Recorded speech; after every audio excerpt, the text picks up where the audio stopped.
honestly think someone's Letterboxd top 4 says way more about them than their zodiac sign.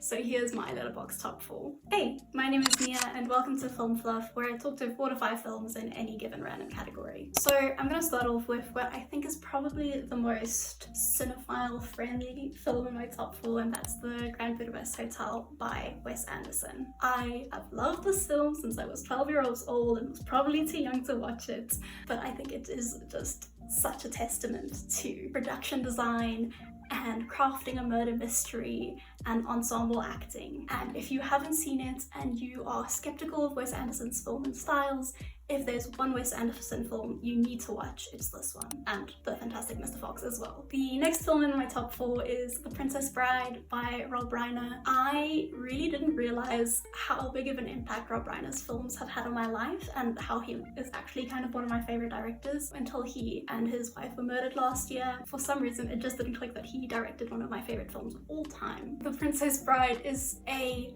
hilarious, expansive, wonderful story. I just think the characters are so enchanting and the acting is so funny, and it's next to Mean Girls, I think, as one of the most quotable films of all time. Next film is probably going to be the most controversial pick out of my top 4, and that is Dirty Dancing. I watch this film at least 3 times a year. I know there's a lot of problematic aspects, especially the age gap romance, but it's just so interesting to me how this very pro-abortion, pro-female independence film came out in 1987, and Baby is a character I relate to so much and so deeply, and I think the music is fantastic. This is probably my most listened to soundtrack from a film, alongside 10 Things I Hate About You. I just adore Dirty Dancing so much. Another film in my top 4 always used to be Revenge of the Sith. I'm a major nerd, as you can probably see on the wall behind me, but I actually ended up replacing it with my favorite musical of all time,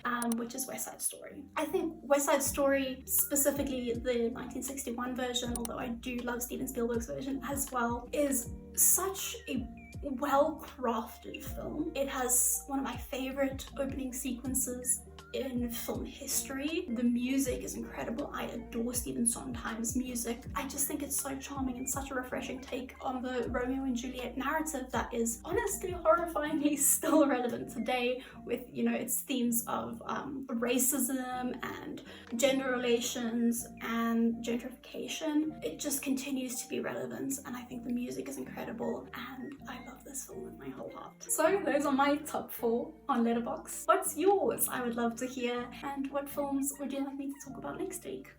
Bye!